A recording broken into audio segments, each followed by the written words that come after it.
अमेरिकी राष्ट्रपति Donald Trump ने भारत को एक और झटका देते हुए H-1B वीज़ा को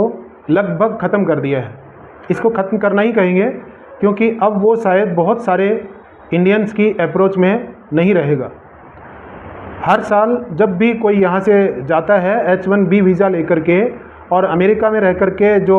यहाँ से निकले हुए IITs और IIM के जो विद्यार्थी हैं जो वहाँ जॉब के लिए जाते हैं, उनको लगभग 6 लाख रुपए दे करके और अमेरिका में H-1 वीज़ा लेना होता था।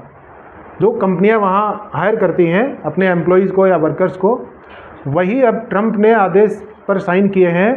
कि लगभग 90 लाख यानी 88 लाख रुपए दे करके, और वो भी हर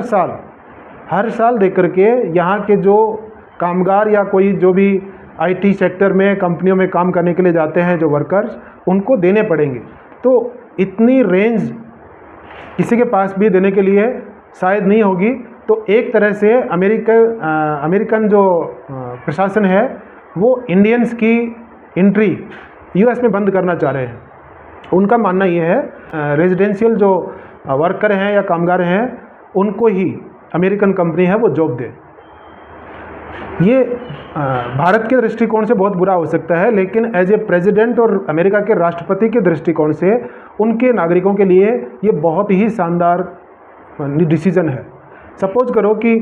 भारत में कोई कंपनियां हैं और वो विदेशियों को हायर करके और उनको जॉब पर रख रही हैं और इंडियंस को बाहर निकाल रही हों, तो कितना बुरा लगेगा।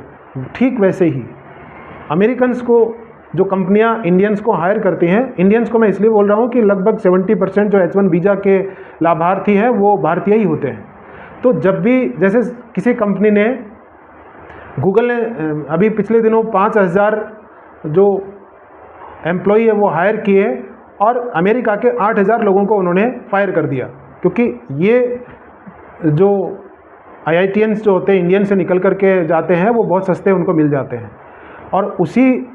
बात को लेकर के अमेरिकन लोग हैं वो विरोध कर रहे हैं, और डोनाल्ड ट्रंप को वोट भी उन्होंने इसीलिए दिया था कि जो नौकरियां भारतीय या एशियाई मुल्क के लोग हैं वो छीन रहे हैं, उनसे कैसे US को बचाया जाए। और आखिरकार डोनाल्ड ट्रंप ने उस डरावने दस्तावेज़ के ऊपर हस्ताक्षर कर दिए हैं, और भारत के लिए एक और ये बहुत बुरी बात है,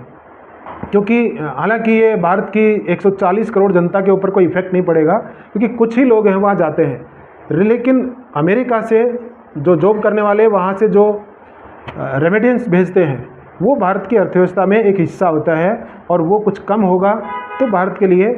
थोड़ा बुरा रहेगा। हालांकि आम नागरिक जो भारत का है उसको इससे कोई लेना देना नहीं है। जो विदेश में जा करके अमेरिका में रह करके जॉब करना चाहता है वो किसी भी नज़रिए से और किसी तरीके से कर सकता है। वो अमेरिका नहीं तो किसी और दूसरे यूरोपियन मुल्क में या कोई संपन्न राष्ट्र है उसमें जा कर के करेगा। लेकिन कुछ जो भारत के अर्थव्यवस्था के जानकार या दूरगामी दृष्टि रखने वाले लोग हैं वो इसको बहुत अच्छा भी मानते हैं, और थैंक यू ट्रंप का जो स्लोगन है वो चला रहे हैं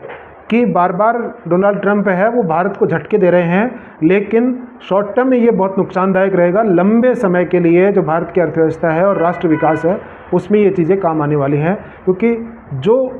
इंडियन माइंड्स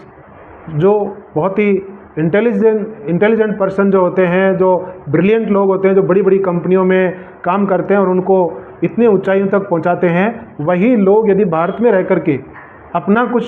क्रिएशन करते हैं या भारतीय कंपनियों में सहयोग करते हैं, तो आज जो भारत की डिपेंडेंसी है US और यूरोप के ऊपर वो शायद कम होगी, और भारत के लिए